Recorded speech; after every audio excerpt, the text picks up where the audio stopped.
Hello and welcome to episode 43, 4. Episode 44 of Fergo and the Freak. I'm that bloke from Rugby League Project. You can find me on Twitter at InterRP. And joining me as always is League Freak, who you can find on Twitter at League Freak. How you going there, mate? I'm going very well. A few things to talk about today, which would be pretty cool out of our big special tomorrow. I'm really looking forward to that one. Yeah, we've got a big few days coming up for everyone there. So, all right. First cab off the rank. Yeah. We need to do this first. Mainly for Nadine, but also to Purge. Yeah. It was revealed yesterday that Nathan Cleary, even though he had till today to declare or prove his fitness for New South Wales, that he withdrew, and Clint Gutherson, the 18th man, who we were told was going to be called up in case there was an injury there, has been overlooked, and Mitchell Pearce has been brought into the side. What a hard decision that was to make, Gutherson or Pearce. Yeah. Thoughts? Man, imagine if we could have called up a first grader. Well, I think 19th time's the charm. I think this is where Mitchell Pearce it's all going to come together for him. He's going to win his 6th Origin game, and he's going to win his first ever Game 3, and he will be the hero. He will guide New South Wales to victory. And, yeah, I think it's pretty obvious that he was the number one choice for everybody in this position. Fantastic selection. And so ends opposite day here on Fergo and the Freak, where we say the complete opposite of what we're thinking. Yes, exactly. Just a quick look at two stats, which I'm sure everyone knows already, and that is Mitchell Pearce has never won an Origin decider, obviously, because he's never won an Origin series. Yeah. He's also never won an Origin 3. So that makes him the perfect person to bring in for this game. The closer. I mean, he's going to get the job done, apparently. This has disaster written all over it because, we were talking about this last night. If he loses, okay, then it's just another series lost with Mitchell Pearce. But he then vaults into the same sort of not just a loser category where you can say, well, maybe he was unlucky or maybe he was just not the right guy for the right time or something. Now you're going over such a long period of time that he vaults up into that all-time loser category in representative football. And now you've got to compare him to like a lot of the Great Britain Rugby League players over the last 20 years that have been well-known losers and things like that. So that's the first thing. The second thing is if we win, right, if New South Wales wins and he finally gets to win an Origin game that matters and really counts, he's a lock to play next year. And that can only be bad for New South Wales because his record is absolutely atrocious. Yeah, we're essentially in a lose-lose situation, even if we win. Mm-hmm. That's horrible. It is. It really is. And I don't know, how do you go into this game? I mean, obviously you want New South Wales to win. I'd love nothing more than see him play man of the match and a man of the match performance. But, man, that means we're locked into Mitchell Pearce. When you consider his record and you consider how terrible he is at State of Origin level, if he finally does something good, how long have we got Mitchell Pearce for as the New South Wales team? Yeah, and what's this going to do to Cleary? Yeah, the pick and stick thing that we were supposed to have with Cleary, are we going to go with that? Is Cleary going to be back next year? I can't imagine he would be because they're so keen on picking Mitchell Pearce any single time they can possibly even contemplate it. So you'd think that would mean they're going to brush Cleary. And just, it's going to be a mess. Either way, as you say, it's a lose-lose situation. I wonder how much sway people like Matty Johns has in this, because he's been his biggest advocate for the last decade. Even more so since he's become a Newcastle player. Yeah, he pushed hard for Saifidi before Origin 2, and sure enough, Saifidi got picked. He's been pushing hard for Pearce. Even got him on his Sunday show last week to talk about it, and he's doing everything he can to get him in there. I wouldn't mind a promotional guy like Matty Johns to give me a bit of a push whenever I need it, because, man, he gets results.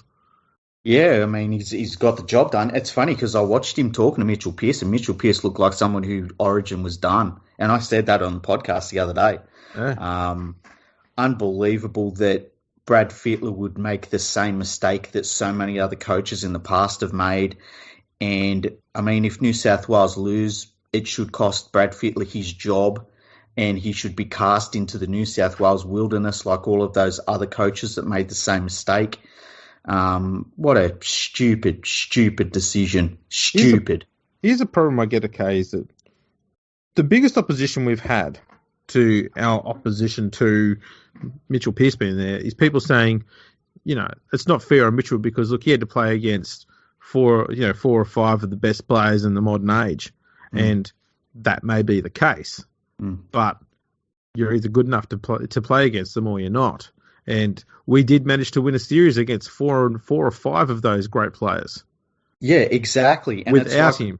Yeah, and it's like, so your terrible record doesn't count, but if you win games, you're basically just waiting for Queensland to be bad in State of Origin, and then everything counts. It's like it's basically saying, look, he can be really, really good at this level, so long as we pick our moments to put him in against the weakest possible side we can think of. Exactly, and it's like that's madness. That's absolute madness. And the other thing is too, and we talked about this a few weeks ago, when they finally dropped him and we went with somebody else, we won a series. And then we brought Pearce back and we lost a series. And then we got rid of Pearce and we won a series.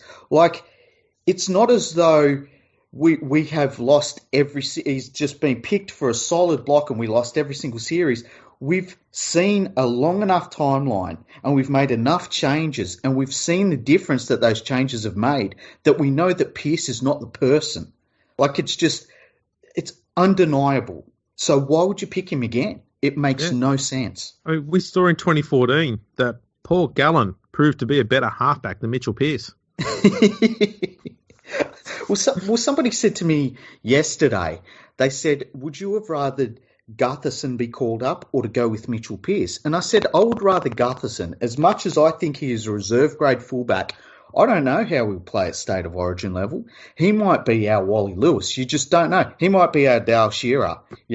He just gets called up and all of a sudden he plays a blinder and you're like, where the hell is that? When he plays club footy. Sorry. I know. No, I get your point, but nah. But you don't know. Like, Gutherson might. He might. You'd never know. Gutherson might have the game of his life. If you give Gutherson one game to play the game of his life, he might do it. If you give Mitchell Pearce 18 games to play the game of his life, you know he is not going to do it. Not at this level. No, I get your point entirely. It's we should have been looking at moving on from the failed series after series that we had, and moving on from Mitchell Pearce was a big step in that direction. Going back to that, I just don't see the sense in that whatsoever. And the weird thing with New South Wales is they've had moments where they've had to make that decision. We moved on from Paul Gallen. There was a point where we moved on from Robbie Farah. Like, there's been players where they've had their time and we've said, look, we need to try something different. But Mitchell Pearce is the only player that I can think of over State of Origin history where that hasn't happened. And if he had a winning record, like, you would understand it. If he had a 50-50 record, you'd understand it. This guy has a record that is so bad in a series that is historically so close. It makes zero sense why they would keep picking him. I don't get it. Yeah, it's got me beat. I'm happy to be proven wrong here, but all I can see happening is he'll come out, he'll try everything he possibly has in the first 20 minutes, and then Maloney will be carrying him for the last hour. Yeah, and because that's what we've seen so many times in the past. And can we also talk about his form in the NRL? Because I've heard people saying, well, he's the best halfback in the game right now, which is crap. It's absolute crap. He just isn't. And then it's like, well, he played all of these man of the match performances for Newcastle. And it's like, I watched some of those games, and when they would announce Mitchell Pearce as the man of the match of them games and they'd give him 3 Dalian points, I would be scratching my head and wondering who the bloody hell gave those points out. because he just wasn't the best player on the field. He hasn't been tearing the league apart. He really hasn't. They had a couple of good wins, most of them against weakened opposition in the NRL. And people all of a sudden have been saying, well, he's the best, he's a form halfback in the competition. And it's like, no, he's not. He just is not. Yeah, I mean, let's have a look. I mean, they beat Parramatta. I think that was after Parramatta had spanked the Tigers. Yeah. But Parramatta are just one of those teams where they're either being flogged or flogging someone. Yep. Then they beat the Warriors, and then they beat the Bulldogs. Then they beat a Dragon side that were on a losing run. Then they beat the Roosters in a decision where the Roosters arrested Cooper Cronk for some stupid reason. But I tell you what, I will take, of all of their wins that they had, the one that I will say was legit, and you can't say weakened. I'm going to say the Roosters one, and I know they rested Cronk. Well, the other one was against South, which came 2 weeks after when they had a bye. They beat South 20-12, which was another good win. But those are the two standouts out of that 6-game winning streak. The rest were games that, to a degree, they would have expected to win. Yeah, to a degree for most of those. I'm pretty sure South had players out too. Yeah, I think Reynolds was out. Yeah, was Walker out of that one too? He was. Yeah, so, and they had a busted Sam Burgess, So I don't want to hear any crap about, Mitchell Pearce is playing out of his mind this year, because he just isn't. Because there's, even if you look at his form over the last couple of games for the Knights, last week he was terrible. He just was non-existent. And the week before that, the game before that, Ponga carried him. Absolutely carried him. No, fully agree, mate. It's baffling. It really is. I would have, every day of the week, I would have had Chad Townsend ahead of him. There's a bunch of players. I would have had Townsend. I'd have taken Brooks. I'd have taken Gutherson. I'd have taken Mitchell Moses. Blake Green. Anyone. Just Paul anyone. Gallen again. Paul Gallen. Yeah, get him back into first receiver. He still likes playing there for the Sharks. Yeah. Anyways. It's terrible. Yeah, let's move on to something different. Speaking of redemption stories. Ooh. Tim Simona has been given the A-OK by the NRL, who initially suspended him indefinitely for all of his shenanigans. Yes. He's set to play for Blacktown, I think it is, this weekend. Yeah, and once again, a changed man. He's learnt from his mistakes, as they all have. Just once I'd like Rugby League to say, no, this person hasn't changed, and I don't think they've learnt from their mistakes at all. And we're not going to put up with that. It's lucky that Tim Simona didn't put something that people didn't like on Instagram, because that would have got him a life ban, as it has for Israel Folau. All he did was, sell jerseys that he said he was going to give the money to charity and then kept it for himself. He bet against his own team, things like that. It's just stuff that you can learn from. Settle down, mate. I mean, we all know that religious hate speech is the highest crime there is in the country. Oh, definitely. Directly destroying the integrity of the game and not knowing whether you're going to be playing legitimately for your team and helping them win, or whether you've got money on the side against them. That's lesser than your opinion. Yeah, I mean, that doesn't go to the very heart of results in the sport. That's fine. But yeah, so he got the okay, and that goes straight on the head of Todd Greenberg and Peter Beattie as the custodians of the sport in Australia right now. They're the ones that have said that is A-OK in rugby league. And yeah, I find the hypocrisy between allowing somebody like Simona back into the game, welcoming them with open arms, and then shunning someone so publicly as they have in Israel Folau, who neither of us have defended Folau in any way for what he said. But, I mean, come on, when you're lining up the things that these two players have done side by side, it's unbelievable. It's unbelievable. I wonder now if other players who have got indefinite suspensions, and the one that comes to mind is Ben Barber. Mm-hmm. Where does his, his, I suppose, crime. Where does that rank in comparison to the Simona scale? Yeah, that's a good question. And how long will it take before somebody is willing to give him another chance? And it will happen. Like it happens with, as I said, there's not been one single person who has been banned from the game supposedly for forever who has not been welcomed back. Every single one. Do you remember when they used to say, oh, Sonny Bill Williams, we'll never let him come back to the NRL? And then as soon as he said he wanted to come back, they dropped to their knees and did all of the filleting they could on Sonny Bill Williams to make sure that he knew that he was such a wonderful person that was always going to be welcome back in the NRL. It's like, it is just such bullshit when you hear people say, oh, it's a life ban. You can't ever come back from that, because rugby league has no fucking backbone when it comes down to it. They will always welcome these people back, and it disgusts me. Look at Matt Lodge. I mean, they honestly said, oh, Matt Lodge has to come back and play football because it's part of his rehabilitation. Go fuck yourself. Fucking ridiculous. It's funny is that I expected this sort of anger from you about Mitchell Pearce. Oh no, that's more. That was just the warm up.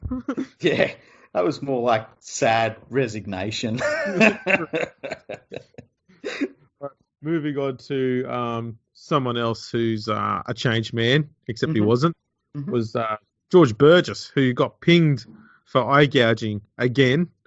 This time he got a 9-week suspension, which conveniently means that if Souths make the finals, which they're on track to do, he'll be available for that.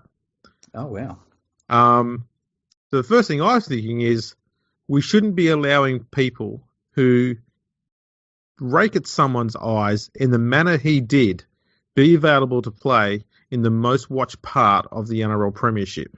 That's the bit he should be missing more than anything else.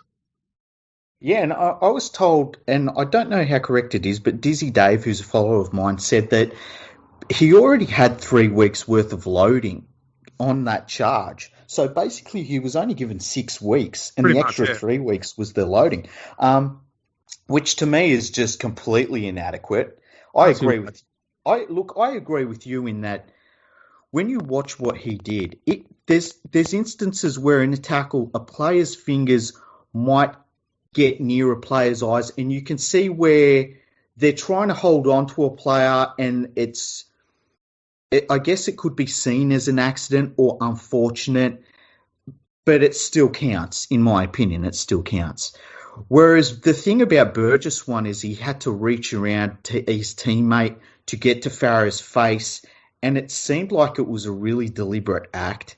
And considering that he had been banned last year for doing a similar sort of thing, it's really strange that he just didn't get absolutely walloped. Like, if they had given him 20 weeks, I would have been like, yeah, that seems about fair. The thing that gets me about it, okay, is that tackle that he was in, he had no need to be in that tackle. As we said, Farrell was on his back, okay? That tackle's completed at that stage because there's a player on top of him already. That tackle's completed. He had no need to be on there, and yet he's on there, hand on the face. The referee had to just said, you know what, penalty. You didn't need to be there that long. Get off him. Instead of letting the tackled player be on the ground as long as they are. And this is why the crackdown in the ruck was good last year, was it was trying to get players off the tackled player quicker to speed up the play of the ball. And we had all the journos coming out whinging about, oh, these penalties, it's killing the game. Or, you know, one of them said, oh, rugby league shit now. No. We had a faster ruck, which meant we reduced this sort of grubby shit that was going on. And if we still had that sort of refereeing mentality, Burgess wouldn't have been on the tackle long enough to be able to do that sort of crap. But that aside, it's disgraceful, it's gutless, it's cowardly, it's filthy, has no place in any professional sport whatsoever. And for him to only get 9 weeks is pathetic. I agree 100%. And I don't understand the mentality of even doing something like that. I think there's certain sorts of people. It's like, you know how some people when they're in a fight they bite people, and a bite is a biter. It's some people, they're just eye gougers. And he's got form. He's done it. He did it last year. I don't understand why he would be in the tackle and be thinking, oh, I'm going to put my fingers in their eyes. And, I mean, it's so dangerous, and it's like pretty much the most delicate part of your body, really. I just don't understand why it would be something anyone was even thinking of at that time. And it's just the ban is completely inadequate, and that he's going to be back for the finals, I think, is pretty terrible. It's a bit of a blight. And they should have just said you're suspended for the rest of 2019. Yeah. No internationals, no Origin, no finals footy, nothing like that. 100%. That's what it deserved. And the other thing, which is what I think we may have discussed in an earlier podcast when we were talking about the Josh Maguire one, or ones, he's had two now, I think. Mm-hmm. I said if you're going to make these penalties have any sort of impact, then these players need to be suspended when they do an incident like this. Okay, not all suspensions, just the ones where they do really bad things like raking at people's eyes, these grapple tackles, or they do an intentional act where they may actually attempt to injure someone's head or neck area. Mm-hmm. Right, intentional grubby stuff. Suspend them for a long time and with no pay. Yeah, or even if they had a suspension and a set fine. Like, say they come in with a policy where they said if you get suspended for over 8 weeks, you straight away get a $25,000 fine. If you get $100,000. Well, I was thinking you've got to be careful though, because there would be players that would be on $75,000, which is the NRL minimum, where they just couldn't pay that. No, the minimum is 105, so they can pay it.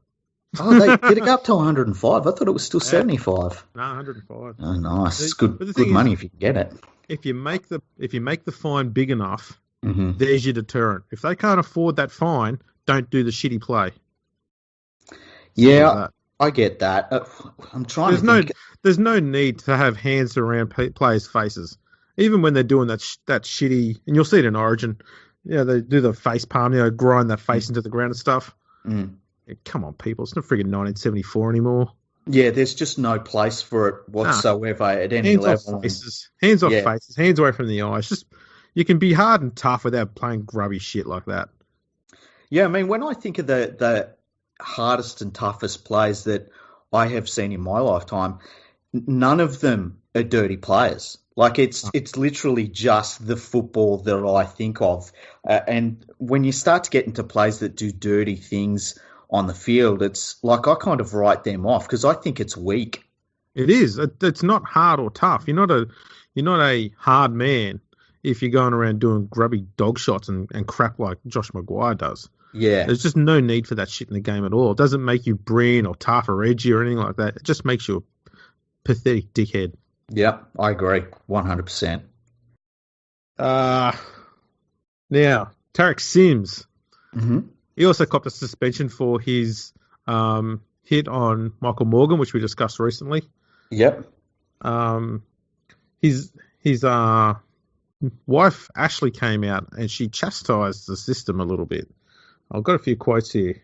She was on Instagram and she declared that he did not do anything wrong and that everyone, that's in caps, so I should say everyone, could see you should not have been charged. He should have been charged, but just not as highly as he did. It was a grade 1, not grade 2. Anyway, a panel of 3, 2 being Queenslanders, decided that you were guilty, and fans are meant to believe in this game's integrity. Right. Well, my thoughts on this are, I literally do not give a shit what someone's partner has to say. Male or female. Male or female. I don't care what the men have to say about the women's competition for their partners. I don't care what the females have to say. I'll leave that shit to fucking Danny Weidler. I personally do not give a flying fuck. Yeah, look, this is the sort of tinfoil hat wearing crap that I thought that died out years ago and only people at the Daily Telegraph subscribe to these sort of theories. Mm. Yeah, look, I thought, and I've said it all along, that he should have been given grade 1 and he should get 1 week for it. And I think he got downgraded to 1 week anyway, so I'm fine with it, to be honest. It's interesting. I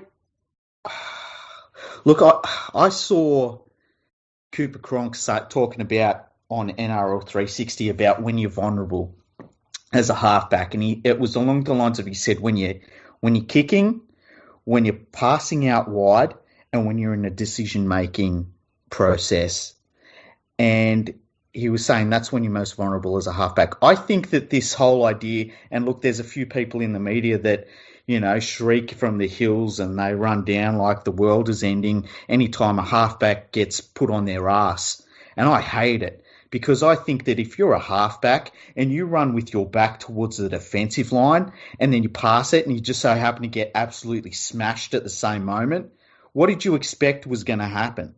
Like, they shouldn't be protected species. They should be seen as the footballers that they are. And so I don't like this whole thing of like, oh, we've got to protect the halfbacks more than the other players. And look, I get the kicking thing. You shouldn't be, if you go after a kicker, you should be tackling them, right? And I even get the tackling around the legs because that can be dangerous to a player's legs. I'll even cop that.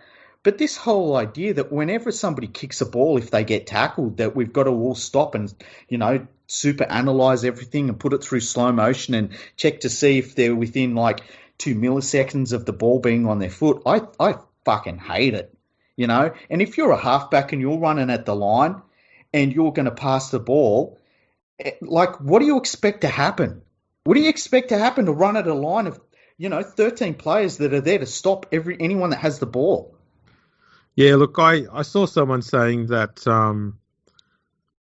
that Sims would have had enough time to pull out of that tackle, and my argument was, what if he threw a dummy? Like, Exactly. If Sims did put his foot out and stop himself making that tackle and stood still somehow in that 1 second time that he had to make that decision, and Morgan held the ball, threw a dummy, and went through the gap that's created by Sims stopping and not making the tackle.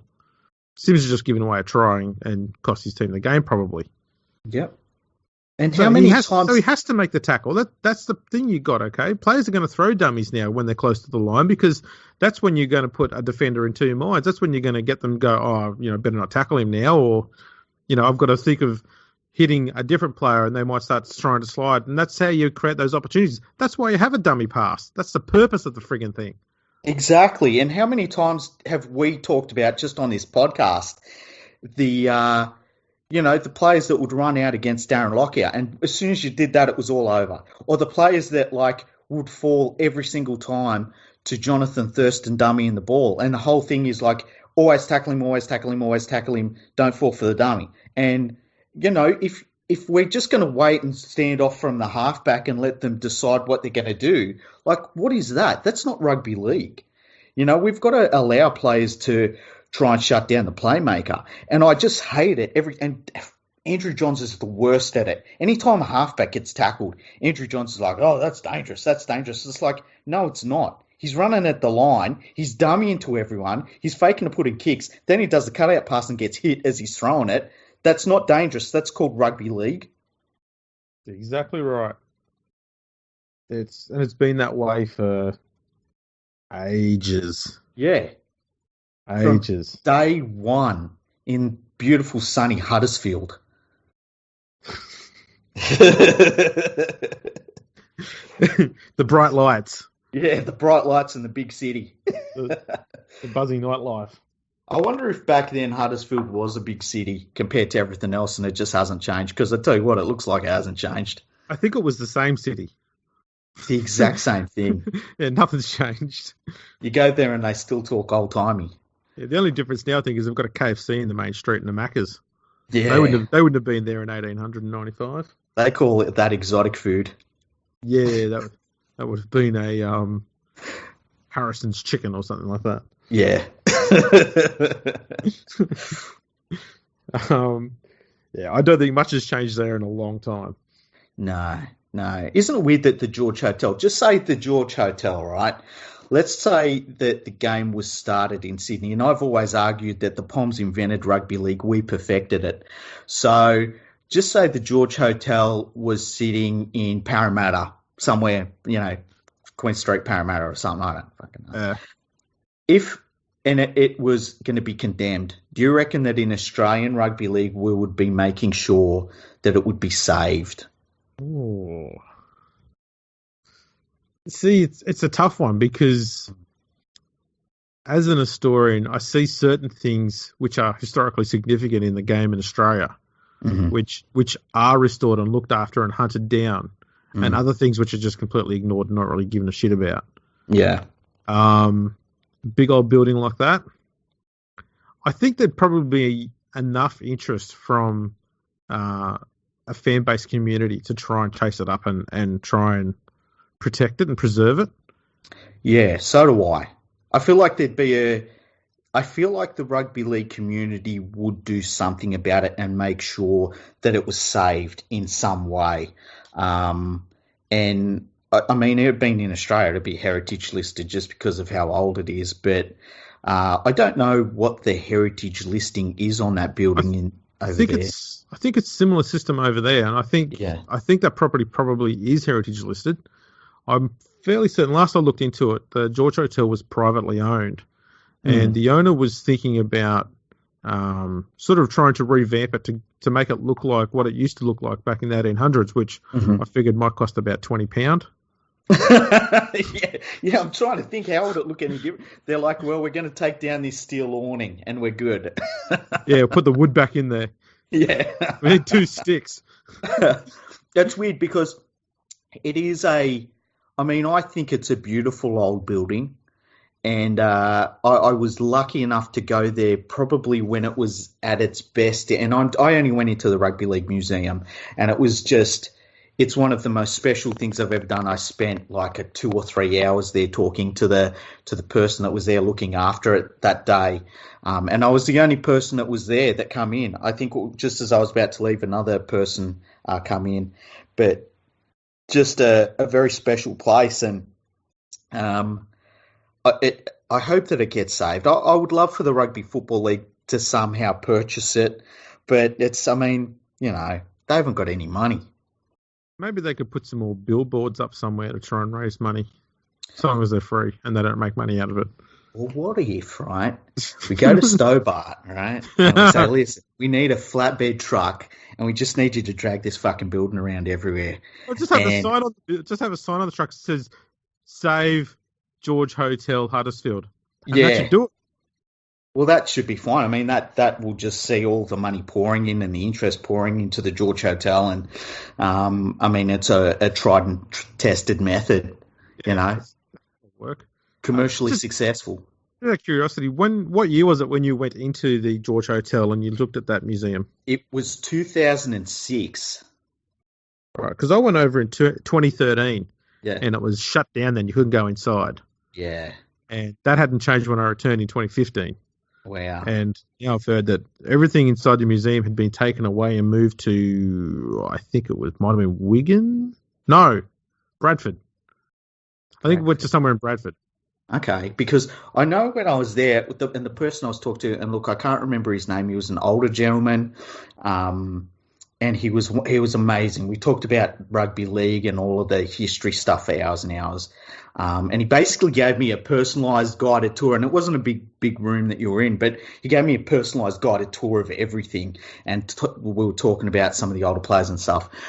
And he was saying that former Penrith Panthers legend Mike Stevenson was very much involved in funding it and making sure that there were lots of the historical things that were there.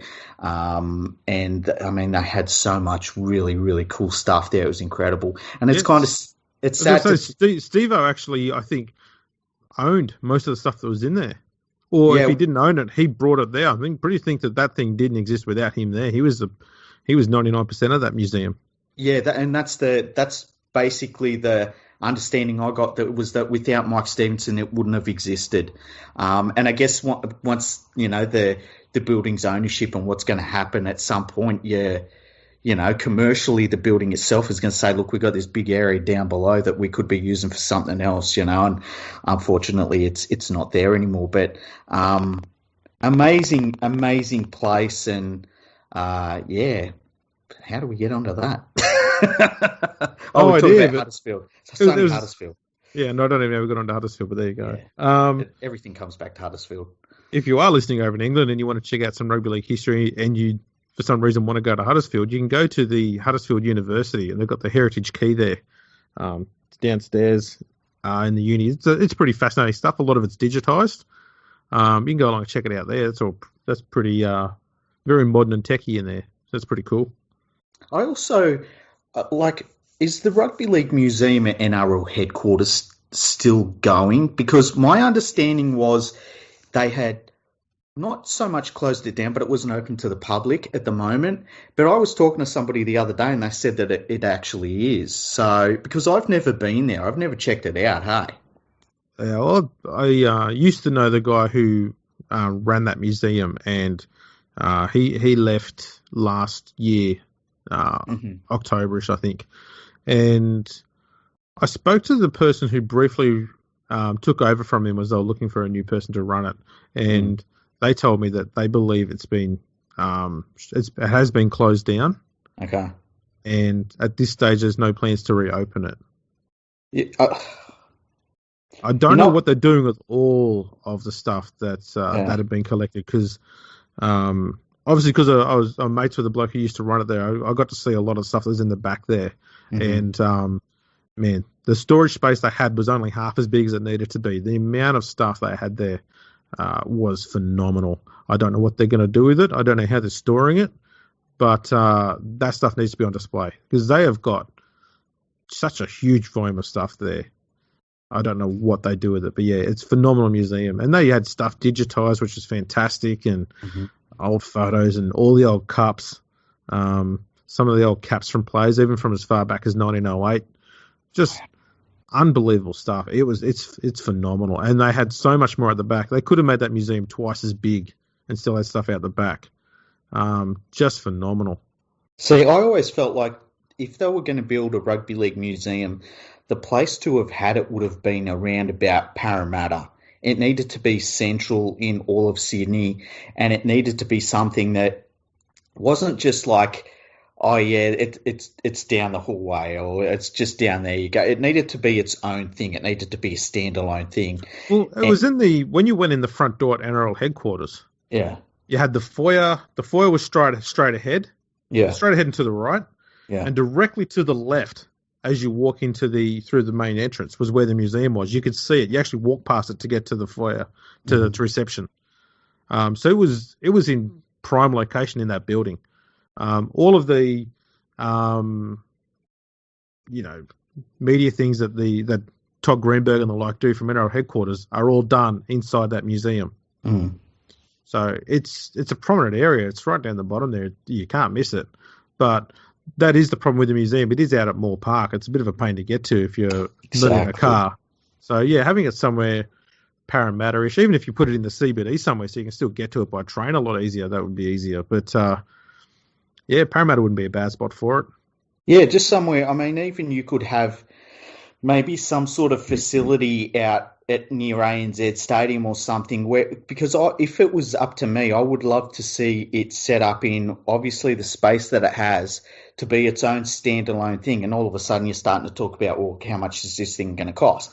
But I think it would be fantastic to have it as something that, you could have schools set up excursions to it, and make it something that is always populated, always people are coming in. And I think that would have been fantastic. And I'm going to say this too. You would be the perfect person to run it. And I think that if the NRL had any sense, they would look towards you as a historian that really values this sort of thing and really knows the game's history. And they would invest in you so that you were putting all of the time and effort into the game's history and making it something that was really special and making it something that was shown at its full capacity. And I know it's probably been embarrassing me saying that, but I really do. I think the NRL, if they had any sense, they would employ you as its as a historian that would oversee the Rugby League Museum, because I think you would be the best person to do that job. And hopefully one day they do that. But that's what I would be doing if I was running the NRL. I should have said that the other day when I was the NRL CEO. Well, they had their opportunity early this year and it didn't happen. So yeah. Yeah, I don't know the reason behind that, but anyway. What else can we get angry about? Yeah, we've got to find something else to get upset into. Oh, man. One thing we do need to say is I watched the starting block last night. People need to know that next Wednesday, before Origin's on, you're in for a treat. Okay, because you're going to get the starting block an hour earlier than what they usually do, and then you're going to get us. Sorry for the step down, but you're going to get us after the starting block, and then you get Origin 3. Yeah, it's going to be same way I like my hostages, back to back. And so you're going to get that starting block lead in. It's going to be a really good show. And then, I was thinking about this. What if for this one, we don't do a silent show? Like we actually allow people to hear what we're talking about? Yeah, well, what we're going to try and do here is the Holy Trinity. Okay, so we're actually going to do a live show with audio and with pictures on the actual screen. That'd be a nice fucking change from the bloody black screen we did on the last one. Yeah. Not our fantastic. fault. Not our fault. We did everything we were supposed to according to Google. Yeah, I mean, we're very much like rugby league players in that sense that nothing's our fault. No, God, no. And we deserve a third chance. And we'll try and get it right this time. But, yeah, it's going to be a fun show leading into Origin 3. We'll see what happens. We do lots of planning for all of our shows. And, this will be no different. Yes, I think if people went onto my Twitter account today, they'd see how much planning goes into the rundown on each show. Yeah, it was a lot of writing. I mean, almost a script, I would say. Basically, yeah, everything's scripted. It's meticulous. Yeah. It's I listened to the starting block yesterday. It was a fantastic episode. I love the live shows, and can I just say, I want to give a very happy birthday to Carson. I know you're listening, Carson, and here at Fergo and the Freak, we wish you a very happy and special birthday, and we hope that you get everything that you deserve and want. Yes. When you say someone, I hope you get what you deserve, it sounds like a threat. I didn't mean it as a threat. Have I ruined this? I think I've ruined it. No, you haven't ruined it. I think what he deserves is Billy Ocean coming out and singing happy birthday to him. And he is in town because Boogie Bumper got him in there for Greeno. He brought him to Australia. Yeah, that was nice of him, eh? That's lovely, that is. Did you see I got my movie trivia a little bit wrong during the episode? I said Romancing the Stone, and it was Jewel of the Nile. I was too busy watching rugby league games when movies were on, so I don't know what the talk was all about. I've got this weird thing where I'm pretty good with some movie history, and I don't know why. I wouldn't call myself a movie buff or nothing, but for some reason I can drag out some movie history from time to time, and even I impress myself because it's all stored in meat. All stored in meat. That's what she said. Oh! I don't know why she said that, but there you go. Just had to get it in there. That's what she said. That's right. So let that pause for you. Now, you've been... everyone should know. Freaky got himself a new phone recently. We won't go into too much detail on it, but it had a fantastic little app in there, which he's been working on to create a video, which we plan on uploading to our YouTube channel sometimes very soon. Yeah. It's going to be good. All I can say is one word, epic. Epic. Oh, this summer. In a world. It's in a world. It's not this world. It's not another. It's not another world. It's always in a world. Yeah, in a world. Yeah, it's going to be good. There's a few different ones that I'll probably make because we're content creators. We're cinematographers. What else are we? We're all sorts of different things. Yeah. Well, one of us is anyway. It ain't me. You wrote the script for this whole show. Yeah. That's right. I forgot about that. Yeah. It was in depth. I couldn't have come up with that stuff. Right. Well, yes. Also, what we've got coming up, we have several people lined up for chats in the coming weeks, maybe even months. So, and these are going to be pretty phenomenal. But the next episode, boy, Freaky, this is all he's doing. He's gone above and beyond. He was actually reading books last night, getting prepared for this. He's so keen. I was reading medical journals. I'm not even joking. I was reading medical journals. He was saying words to me that were neither rugby league related or less than 3 syllables long. I was not only just amazed, but confused. Yeah. Not by the fact that he was doing it, but I didn't know what the hell he was talking about. It was all foreign language to me. So, same here. When I started reading them, I'm like, what's this medical term of index? What? Glossary? Huh? The most scientific thing I ever remember knowing was photosynthesis, and I don't even know what that is. Oh, really? That was something to do with cameras. Yeah, I'm pretty sure. Maybe it's synthetic cameras. I think that's something that you use on Instagram. Oh, it's a filter. Yeah. Right. You put the photosynthesis filter on, and it doesn't make you look like a fucking pig.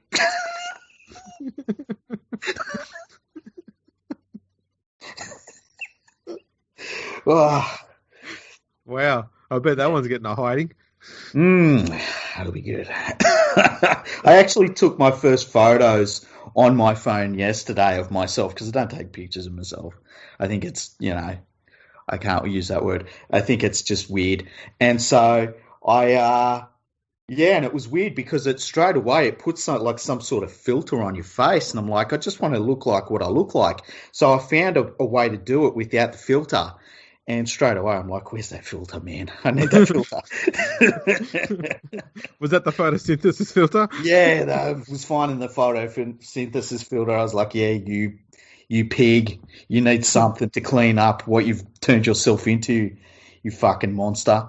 So I don't think I've ever taken a selfie, but with a head like this, you wouldn't want to anyway, because those cameras on those phones are bloody expensive. Yeah, they're really impressive. Some of the stuff that you can do with them now, it's like quite incredible. Yeah, and being a parent, obviously my camera only has one use, and that's taking photos of my child. Yeah. That's all you do as a parent when you get a camera. It's like, you get to a certain age where the pictures are all of like either your child, your pets, or food. I'd never take photos of food. That's stupid. I look at it and go, this is something I eat. Then I eat it. Yeah. Like every so often I will take, what is the last bit of food I took a picture of? I took a food of some shepherd's pie I made once. Oh, did you? Yeah. Because it was a massive thing. I've taken photos of a Porto. That's fair enough. That's different. Yeah. They transcend food. It's fucking gourmet shit. Oh, mate. Oh, now I could go a Porto. Why couldn't they put in the Portos anywhere I live? I know. How come they're not sponsoring us yet? I know, right?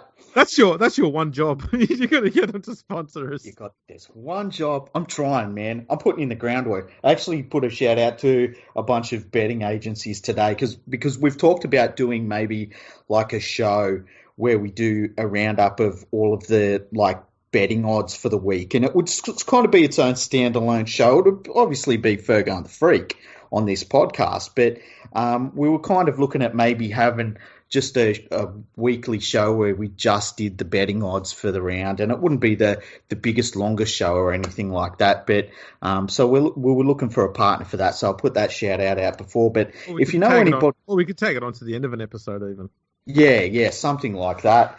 And yeah, so if anybody is interested in advertising or on the show or sponsoring the show, just get in touch with us. You can either DM either one of us on Twitter. You can send an email to podcast@leaguefreak.com. just get in touch with us and say, hey, how's it going?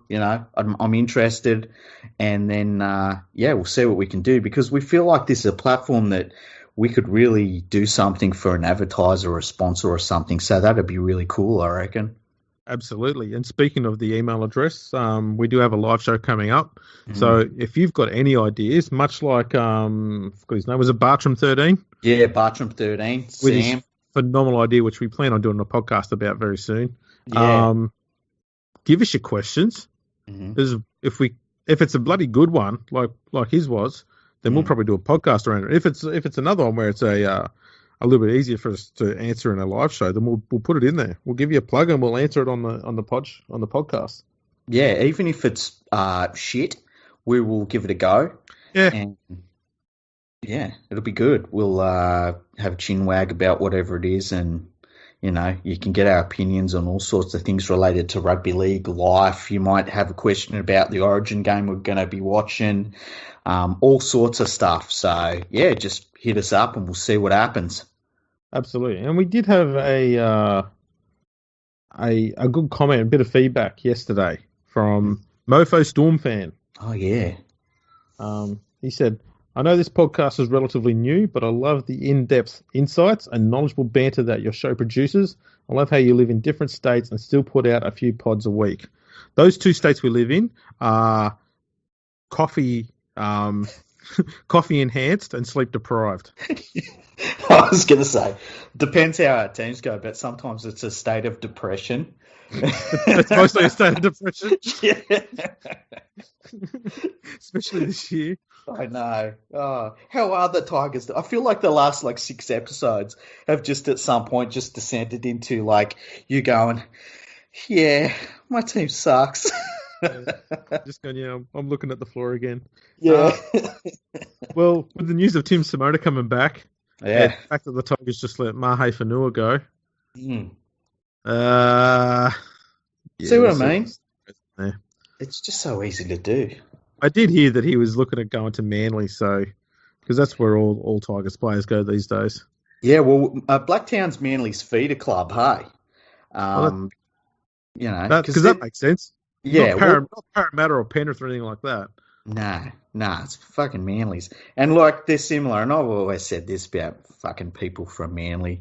The difference between people from Manly and the people from Blacktown is the people in Manly just spend more on their drugs. They're still hillbillies. They wear more expensive tracksuits. Yeah, pretty much. And they wash their Ugg boots. Yeah. You know what? You could probably track all of Sydney and where you live based on the sort of tracksuits you wear. Yeah. Don't you reckon? Well, here's the way I think about it, right? Because you've got what I call the Mount Druitt suit, which is just the grey tracky pants, and nothing else. Maybe the fleecy ones. Yeah, fleecy ones, yeah.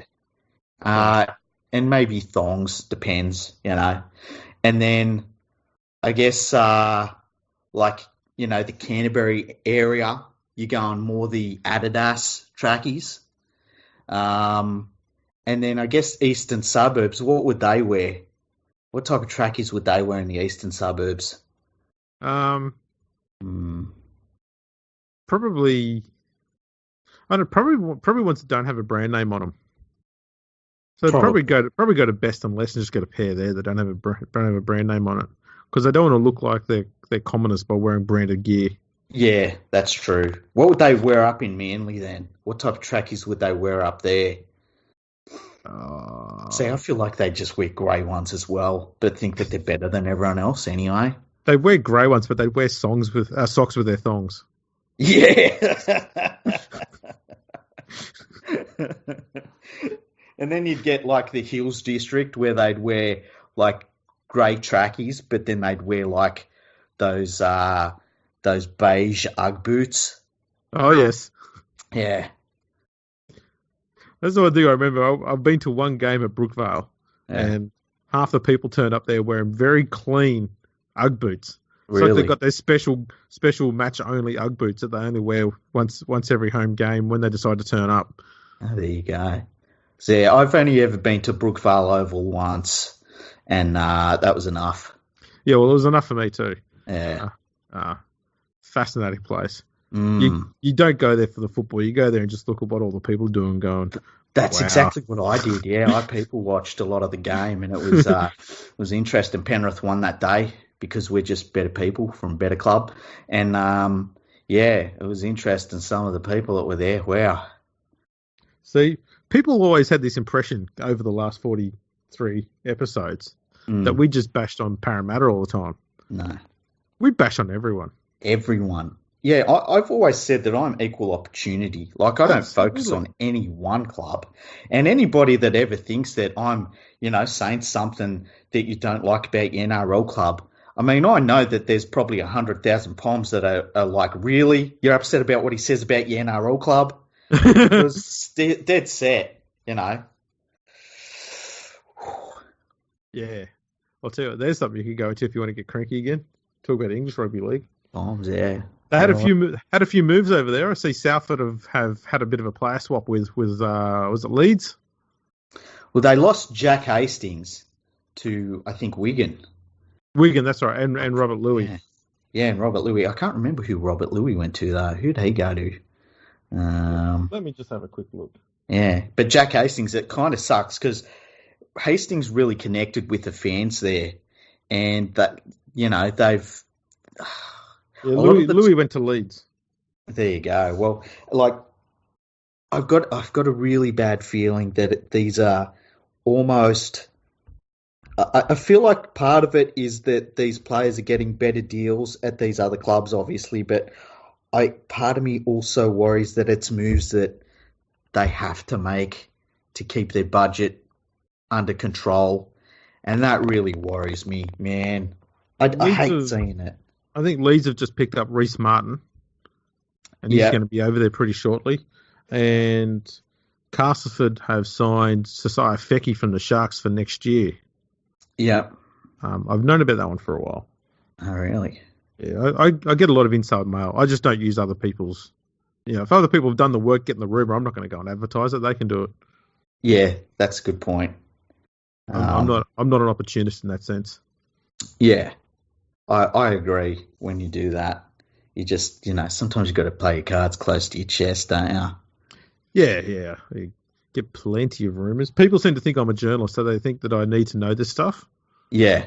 So a lot of times I get other media people, in other areas, and they'll just tell me, "Oh, did you know this is going on?" I went, no. And they tell me the rumour. I go, okay. People. Do you want to write an article about it? No, I write about, the history of the game because people want to read about that more than, some bullshit rumor going around in the ethos. Well, I tell you what, anybody that wants an article written up, you just get in touch with your friend League Freak. I distribute this shit. And some of your shit that you tell me, I'm not going to write about. Like, I'll only write about it if you want it written up. But, because there's some things I hear about and I'm like, damn. I don't have a legal team. It's funny. There was a story last night. We won't go into too much detail here that I was telling you about a team over in England, and they didn't want some sort of information, which is very basic, obvious stuff. They didn't want to share it for some reason. I told someone over in England about it who does work for a magazine over there, and they went, "Yeah, that sounds a bit weird." Mm-hmm. That was the end of it. Like, they're not going to write about it. And went, wow, they've got integrity in their media over there when it comes to rugby league. English was media for me. Integrity? What? For me, that was the thing that was more surprising than the actual story I was telling him about. That's hilarious. He was like, yeah, that sounds a bit weird. We won't bother writing about it. No one cares. I mean, that's part of the problem that the club's suffering with, that no one cares. The funny thing is, you know me well enough to know I just want to say it. Yeah, that's right. And I'm not going to. Going to. Because we've got integrity. Yeah, exactly. We're not journalists. Exactly. We're not fucking journalists. I've got a whole section on my website. I'm not a fucking journalist. Yes. They can hire me to be one if they want. Price is high, but I'll do it if you want me to.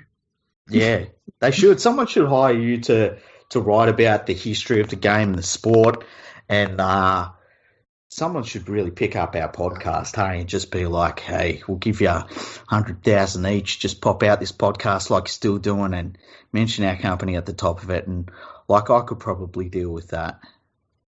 Yeah, I'd be more than happy with that. Yeah. All right, so he's gonna pump out that much money. You'll have to get into touch with Bill Gates because you're our PR man. Yep. Oh man, I'm the PR person. We're fucked. I've never been known as somebody that's into public relations. There you go. Either that or journalism, mate. Journalism, yeah. That. Never one or the other. Yeah. Damn. All right, well, that has been a stunning episode. Mm-hmm. And, we've got a cracker coming out tomorrow. Also planning on doing a live show for the Tigers versus Roosters game. Friday night leading into Tigers versus Roosters between 7 p.m. and 8 p.m. I think if the game will probably kick off about 8 p.m., right? Yeah, I think it's 7:50 to 9 or something like that the game goes. So our plan is to do a live show during the game, and I'll be watching it. We're doing it during? Yeah, shit, yeah, why not? Oh, yeah, I'm up for it. Why not? Yeah, we won't do it beforehand. Let's have a crack during a game. Because I think as a Tigers fan, knowing the Tigers' record against the Roosters, doing a live show during that game is going to be far better than sitting down and watching it because it's just going to be another loss. You want some stats? I've got 2 big stats, okay? Go on, hit me with some stats. The Roosters have won 16 of their last 18 games against the Tigers. Wow. And the last time the Tigers had a halftime lead over the Roosters was in 2010 in the finals. Holy shit. Yeah. That's crazy. So we're going to do a live show instead of having me just sit at home, watch that, and slowly get furious. Wow, that's incredible. That's them statistics. I mean, Penrith has some pretty bad statistics. We've been a bad club for a long time, but wow. Yeah. Whoa. Man. There you go. There's that cherry. So people should tune in on that one. We're going to be around for a while for that one. So that'll be great. I'm just gonna warn you right now. If it gets ugly, I have to be ruthless. That's fine. To be ruthless just for entertainment's sake. That's fine. For entertainment's sake, I know I've got to be the guinea pig in that area. Again. But so be it. If there's anything you want to discuss other than that game during that episode, get in touch. There's not going to be commentary. Then we might have a crack at it occasionally, but there's not going to be a commentary on the game. Yeah. We can maybe score. We could maybe talk about some of the tries. Like we'll try and call a try each. That'll be interesting. But yeah, we'll give that. Yeah, be fun. Yeah. So tune in for that one. That'll be interesting. It'll be like a test run too, because we'll be fiddling around trying to figure out what went wrong with the last live one, where the screen was black the whole time. So you'll hear us having conversations about tech stuff that we don't know about, which would be fascinating as well. Yeah, we go really in depth. Instead of talking about technical things, we'll say, why is it not showing up? I don't know. What if I press this button? You can't hear nothing anymore. Are you there? It's just stuff like that. Yeah. So and then me getting frustrated after about 35 seconds going, where's the fucking button? Yeah. You hear us start looking up YouTube tutorials. Yeah. Hang on a second, I've got to watch this stupid video. I listen to this prick talking about what we're doing. I know my problem. Just tell me the solution. It's funny because it's true. I don't have to talk for a minute and a half. Oh, no. I'm from this show. And I don't care where you're from. Just tell me how to fix it. Yeah, exactly. Everyone's trying to be a celebrity. I reckon Well, that's a good way to finish the episode. So yes. Let's pump up some of our stuff. Tell me about your Patreon. Yeah, all right. Why not? www.patreon.com/rlproject. If you want a rather unsuitable for work surprise, just type in patreon.com/rlp. Yeah. Not suitable for work. I'll leave it with that. Yeah. But definitely got an RL project on there, and make a monthly donation to us. We've got an awful lot of data I've got to pod into the system, and a lot of team lineups and stuff, especially from the English game. So we can sort of track the Australian players who have played in both countries as well, and the English players each way. It's sort of get a full first-grade career coverage of every player. I'm doing the Brisbane Rugby League competition as well, because they deserve to have equal standing historically with the New South Wales Rugby League, so we're doing that as well. I've got about 17 books I'm trying to write at the moment. So all that money helps me do all of that and keep me giving you stats whenever you ask for them all the time. I don't think people realise how many times I get asked for stats. I get asked really obscure ones that no one else has thought about either. So they take time to go through. So it would help if I got a little bit of money for doing that. Yeah, it'd be fantastic. Man's got to eat, and I eat a fair bit. Yeah, exactly. And then obviously rugbyleagueproject.org. Yeah, which is awesome. So the number one statistical website in all of Australian sport. It's a rugby league record keeper's dream website. I don't know about everybody else, but it's my favourite website. It's only catering really to me. It's fantastic. Gets a lot of traffic. Yeah, it's getting over 1 million hits a year now. Yeah, that's awesome. Fantastic website. It's got everything you want statistically on there. It's just like, some of the stats are just so like obscure and things like that. I find myself referencing rugbyleagueproject.org at least once a day. Yeah, I mean, most of those hits are probably, at least half of them would be from me. And then I'd probably say the next 100,000 probably come from Andrew Voss. He's a massive fan of the site. So the rest of the public's only contributing about 400,000 of those hits every year. Yeah. I just like looking up Shane Elford's stats. As you do. Yeah. Speaking of another website that gets 1 million hits a year, leaguefreak.com. Oh, how good's that website? Mate, some of the opinions on there. I read some very good Mitchell Pearce articles from many, many years ago and thought, wow, you could just republish this today and you don't have to do much editing at all to it. Yeah, if you go to my website and on the right hand side you'll see a little like a what are them things called? Little searchy things. What's it called? It's like a magnifying glass. Magnifying glass. That's it.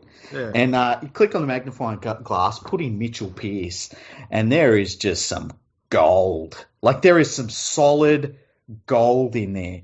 And so I'll probably be rehashing some of that stuff as we lead into Origin. But yeah, there's some stuff. I mean, you were reading an article last night that was on there, and it could have been written like today. It's kind of shocking.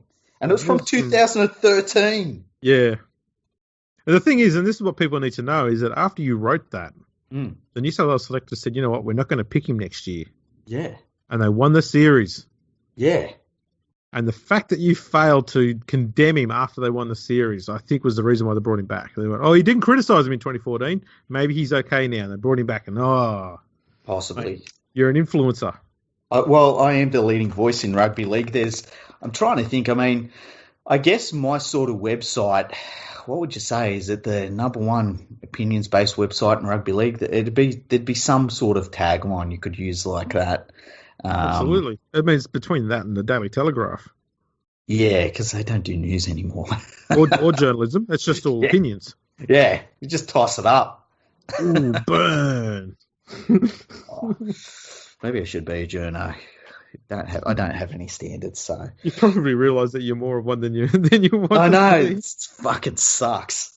But yeah, go and check out my website. Go and look at what's some of the things that people like on there. They love the lookalikes. Go and check out the lookalikes. Also, type in Super League in the search bar. That'll be fun. That is always fun if you type in Super League or maybe your favourite Super League player. That's always a pretty good laugh. So, yeah, you can go and check out the podcast link on there, and that will show you all of the ways that you can subscribe and stuff. If you know people that listen to podcasts, get them to subscribe to the podcast, Fergo and the Freak. We're on absolutely everything. You can check it out. Go to the YouTube page, Fergo and the Freak YouTube page. Just go to YouTube, in the search bar, type in Fergo and the Freak, and then press subscribe when you see our one. Thumbs up on every video. Why not? Thumbs up, watch it, comment, say like, oh my God, this changed my life, stuff like that. I can't believe that I won $1 million after watching this video. Things like that is always good. And yeah, because every time somebody retweets one of the podcasts, anytime that there's a share or anything like that, we actually physically see the numbers bump up. So everything that you people do to support the podcast, we honestly see the effect of it, and we can't thank you enough when you do that. We love you for it. We love you. We love you a long time. That sounded menacing. Sorry. The kiss or love you long time? All of it. That just sounded a bit seedy. Yeah. Alrighty, we'll wrap this one up. Another good episode, and we're going to catch you guys tomorrow on a massive day for the podcast. You're going to hear us twice. Yeah. I can't wait. Good night, Australia. Good night, Australia.